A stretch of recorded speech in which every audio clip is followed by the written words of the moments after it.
नमस्कार शेतकरी मित्रांनो, मी सुनील वाघ, संचालक विजया हायटेक नर्सरी, जानोरी, तालुका दिंडोरी, जिल्हा नाशिक।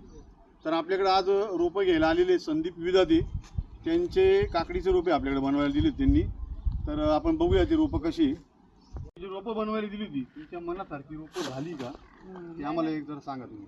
नाही क्वालिटी एकदम चांगली आहे, दांडा पण एकदम झालाय चांगला आणि मूळ आहे ना, मुळी सफेद आहे का बघा बरं। मुळी सफेद आहे आणि कोका फिट्स एकदम व्यवस्थित येते, कप येतोय, मुळी एकदम सफेद आहे आणि काडी झाली, काडी पण झाली, त्याच्यामुळे आज मला म्हणजे सुंदर आवडली रोपं। मग परत बनवायची असली तुम्हाला किंवा दुसऱ्याला तर सांगाल का तुम्ही? हो हो चालेल ना। आता हे क्वालिटी एकदम चांगली आहे, तर त्यांना पण काकडीचं रोप किंवा दुसरे कोणते पण रोप जर बनवायचं असेल तर ह्या नर्सरीमध्ये आवश्यक आहे, सजेस्ट करा। धन्यवाद।